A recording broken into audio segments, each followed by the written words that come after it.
ବନ୍ଧୁଗଣ, ହିନ୍ଦୁ ଧର୍ମରେ ଅକ୍ଷୟ ତୃତୀୟାକୁ ବହୁତ ଶୁଭ ମନାଯାଇଥାଏ। ମା ଲକ୍ଷ୍ମୀଙ୍କର ହେଉଛି ଏହି ଦିନ।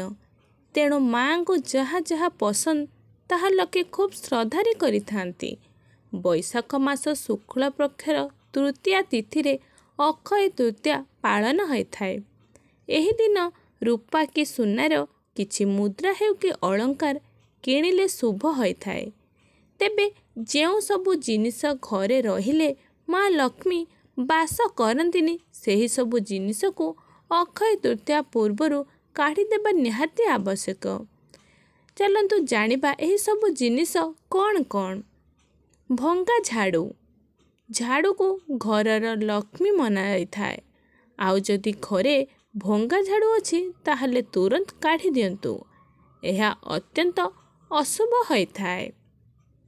ଛିଣ୍ଡା ଚପଲ। ଘରେ ଛିଣ୍ଡା ଚପଲ ଥିଲେ ଗରିବ ଆଣିଥାଏ। ଅକ୍ଷୟ ତୃତୀୟା ପୂର୍ବରୁ ଘରୁ ଛିଣ୍ଡା ଚପଲ କାଢ଼ି ଦିଅନ୍ତୁ। ଚିରା ଫଟା ଏବଂ ଅପରିଷ୍କାର ପୋଷାକ। କୁହାଯାଏ ମା ଲକ୍ଷ୍ମୀ ସେହି ଘରେ ରୁହନ୍ତି ଯେଉଁ ଘର ପରିଷ୍କାର ପରିଚ୍ଛନ୍ନ ଥାଏ। ତେଣୁ ଅକ୍ଷୟ ତୃତୀୟା ପୂର୍ବରୁ ଘରୁ ଚିରା ପୋଷାକ ଫୋପାଡ଼ି ଦିଅନ୍ତୁ। ଭଙ୍ଗା ବାସନ।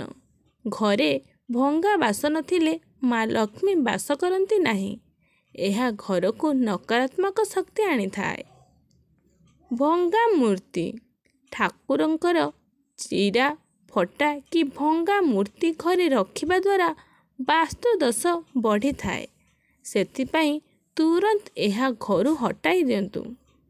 ଆସନ୍ତା 10 ତାରିଖରେ ଅକ୍ଷୟ ତୃତୀୟା ପଡ଼ୁଥିବାରୁ ଏହିସବୁ ଅଶୁଭ ଜିନିଷକୁ ଯଥାଶୀଘ୍ର ଘରୁ ଦୂର କରିଦିଅନ୍ତୁ, ଯାହାଦ୍ୱାରା ଘରେ ଶାନ୍ତି ଏବଂ ସମୃଦ୍ଧି ବଜାୟ ରହିବ।